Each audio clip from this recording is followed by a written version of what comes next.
Welcome to எஸ்டாஸ் English. இந்த பதிவில் மழை பற்றிய ஃப்ரேசஸ், சென்டென்சஸ், மழை நேரங்களில் எப்படி இதை ஆங்கிலத்தில் சொல்வது என்பது பற்றிய பல சந்தேகங்களுக்கான தீர்வுகளையும் இந்த பதிவில் பார்க்கலாம்.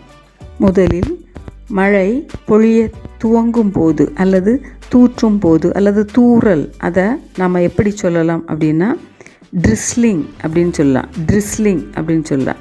It's drizzling, take an umbrella. மழை தூற்றுகிறது, குடையை எடு. It's drizzling, take an umbrella அப்படின்னு சொல்லலாம். சில நேரம் மழை தூற்றும், ஆனால் ஷார்ட் டைம்லே அது நிற்க தொடங்கிவிடும். அப்படிப்பட்ட மழையை நம்ம ஷவர் அப்படின்னு சொல்லலாம். ஷவர் அப்படின்னு சொல்லலாம். இனி வெயில் அடிச்சுட்டே இருக்கும், அதே நேரம் மழையும் தூற்றும். அப்படிப்பட்ட மழையை நாம் என்ன சொல்லலாம் அப்படின்னா சன் ஷவர் அப்படின்னு சொல்லலாம், அல்லது ரெயின்போ ஷவர் அப்படி கூட சொல்லலாம். இப்போ இது சன் ஷவர் தான், ரொம்ப நேரம் நிற்காது. அதை எப்படி சொல்லலாம்னு பார்ப்போம். It's just sun shower, it won't last long. It's just sun shower, it won't last long. இது சன் ஷவர் தான், நீண்ட நேரம் நிற்காது. அப்படின்னா இது வெயிலோடு அடிக்கக்கூடிய மழை தான், ரொம்ப நேரம் நிற்காது அப்படின்னு பொருள்படும். இனி நாம் இப்படி சொல்லுவோம், நேற்று மழை எடுத்து ஊற்றியது அப்படின்னு சொல்லுவோம். அப்படிப்பட்ட கனமழையை குறிக்க ஒரு வார்த்தை இருக்குது, அதுதான் போரிங். போரிங் அப்படின்னா yesterday it was boring until 8 o'clock. நேற்று 8 மணி வரை மழை எடுத்து ஊற்றியது அப்படின்னு சொல்லலாம். Yesterday it was boring until 8 o'clock அப்படின்னு சொல்லலாம். இனி திடீர்னு ஒரு கனமழை பெய்யும். மழைக்கான அறிகுறி இல்லாமல் திடீரென்று பெய்யும் கனமழையை நாம் குறிக்க டவுன்போர் அதை பயன்படுத்தலாம்.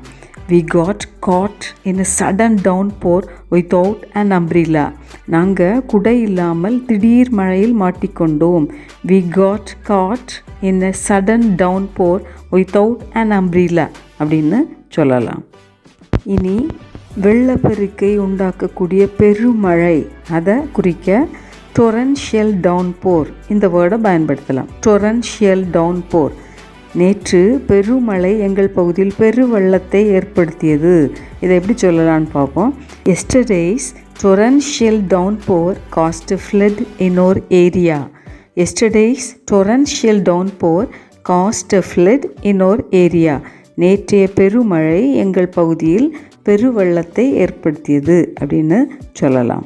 இனி சில நேரம் எந்த அறிகுறிகளும் இல்லாமல் சில இடங்களில் குறிப்பாக சில இடங்களில் மட்டும் பெரிய கனமழை பெரும் சேதத்தை ஏற்படுத்தும். அப்படிப்பட்ட மழையை நாம் க்ளவுட் பர்ஸ்ட் அப்படின்னு சொல்லலாம். மேக வெடிப்பு அப்படின்னு சொல்லலாம். க்ளவுட் பர்ஸ்ட்னு. இந்த க்ளவுட் பர்ஸ்ட் தான் ஆகஸ்டில் ஜம்மு காஷ்மீரில் நிறைய உயிர் சேதங்களை ஏற்படுத்தியது. அதை எப்படி சொல்லலான்னு பார்ப்போம். இன் August many people died due to a cloud burst in Jammu Kashmir. அல்லது இன் Jammu Kashmir many people died due to a cloud burst in the month of August அப்படின்னும் சொல்லலாம். இனி இடைவெளியே இல்லாமல் பெய்யும் மழைக்கு நாம் இப்படி சொல்லலாம் incessant rain. incessant rain அப்படி சொல்லலாம். இனி இடைவெளி விட்டு விட்டு பெய்யும். அப்படிப்பட்ட மழையை நாம் intermittent rain. intermittent rain அப்படின்னு சொல்லலாம். இனி மழையில் நனையாதே. இதை எப்படி சொல்லலாம்? Don't get wet in the rain. Don't get wet in the rain அப்படின்னு சொல்லலாம். இனி மழையில் நனைஞ்சி கோந்துட்டேன் அப்படின்னு சொல்லுவோம். அப்படி சொல்லதுக்கு இதை பயன்படுத்தலாம். I get drench in the rain. I get drench in the rain அப்படின்னு சொல்லலாம். அல்லது I get drench in the rain when I went to school. நான் பள்ளிக்கு போன போது நனைஞ்சி கோந்துட்டேன் அப்படின்னு சொல்லலாம்.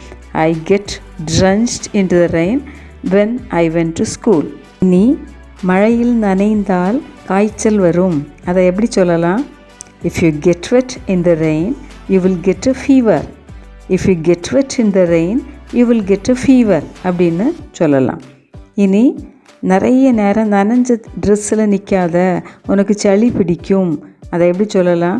Don't stay in wet dress for too long, you will catch a cold. Don't stay in wet dress for too long, you will catch a gold.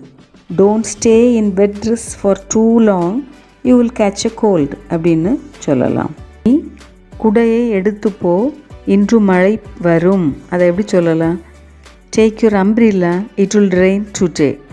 Take your umbrella, it will rain today அப்படின்னு சொல்லலாம். அல்லது it is going to rain, so take your umbrella. It is going to rain, so take your umbrella. மழை பெய்ய போகிறது, குடையை எடுத்துக்கொண்டு போ அப்படியும் சொல்லலாம். இனி மழை பெய்த பிறகு ரோட்ஸில் உள்ள பள்ளங்களில் எல்லாம் தண்ணி தேங்கி இருக்கும். அதை எப்படி சொல்லலாம் அப்படின்னா puddles அப்படின்னு சொல்லலாம். puddles. I like to play in the puddles. I like to play in the puddles. எனக்கு puddlesல் விளையாட பிடிக்கும். இனி ரோட்டின் இரு ஓரங்களிலும் மழை நீர் போவதற்காக ஒரு குழி வெட்டியிருப்பாங்க. அதுக்கு பேர் என்னன்னா ட்ரஞ்ச் அல்லது ட்ரஞ்சஸ் அப்படின்னு சொல்லலாம். ட்ரஞ்சஸ். Village roads have trenches on either side to let rain water drain. அதை பொதுவாக கடைக்கால் அப்படின்னு சொல்லுவாங்க. Village roads have trenches on either side to let rain water drain. கிராம சாலைகளின் இரு பக்கங்களிலும் மழை நீரை வெளியேற்ற கடைக்கால்கள் இருக்கும் என்று பொருள்படும். இனி தண்ணி தேங்கி இருக்கிறது, அதை குறிக்க ஆங்கிலத்தில் ஒரு வேர்டு இருக்குது, அதுதான் waterlogged. waterlogged. மழை நீர் தேங்கி நிற்பதை குறிப்பதற்கான வார்த்தை தான் இது waterlogged. Our area is waterlogged because of the recent rain. Our area is waterlogged because of the recent rain. எங்களுடைய பகுதியில் மழை நீர் தேங்கி இருக்கிறது, அதை சொல்ல தான் இப்படி சொல்லலாம். Our area is waterlogged because of the recent rain. தற்போது பெய்த மழையில் எங்கள் பகுதியில் நீர் தேங்கி இருக்கிறது அப்படின்னு பொருள்படும். இனி தேங்கி நிற்கும் தண்ணீர் 2 நாட்கள் தாண்டி அது ஒரு சகதியாக மாறும். அந்த சகதியை நம்ம என்ன சொல்லலாம்? அல்லது சேராக மாறும். அதை என்ன சொல்லலாம் அப்படின்னா soggy mud அப்படின்னு சொல்லலாம். soggy mud. After the heavy rain, the field was full of soggy mud. மழை தீர்ந்த பிறகு அந்த பகுதியெல்லாம் சேராக மாறியது அப்படின்னு. After the heavy rain, the field was full of soggy mud அப்படின்னு சொல்லலாம். இனி அந்த சேற்றில் மிதிக்காதே, அதை எப்படி சொல்லலாம்? Don't step in the soggy mud. Don't step in the soggy mud அப்படின்னு சொல்லலாம். அல்லது கவனமாக போ, அந்த பகுதியில் soggy mud இருக்கிறது, அதை எப்படி சொல்லலாம்? Watch out, the mud is soggy. கவனமாக இரு, மண் சேராக இருக்கிறது. Watch out, the mud is soggy அப்படின்னு சொல்லலாம். இனி மழை நீரில் நடக்காதே, அதை எப்படி சொல்லலாம்? Don't walk in the rain water. Don't walk in the rain water அப்படின்னு சொல்லலாம். இனி மழை நீரால் சில பகுதிகள் வழுக்கும்படியாக இருக்கும், வழுக்கு தரையாக இருக்கும். அப்படிப்பட்ட பகுதியை குறிக்க நாம் ஸ்லிப்பரி அந்த வார்த்தையை பயன்படுத்தலாம். Watch carefully, the path is slippery. கவனமாக நட, அந்த பாத்து வழுக்கும்படியாக இருக்கிறது அப்படின்னு சொல்லலாம். நீ உன்னோட ஷூஸில் இருக்கும் சேரை தட்டி விட்டு வா அப்படின்னு எப்படி சொல்லலான்னு பார்ப்போம். Tap your shoes to scrap off the mud. Tap your shoes to scrap off the mud அப்படின்னு சொல்லலாம். அல்லது scrap off the mud from your shoes. Scrap off the mud from your shoes. Scrap off the mud from your shoes அப்படியும் சொல்லலாம். Practice leads to progress. Progress leads to perfection. So practice well and top out.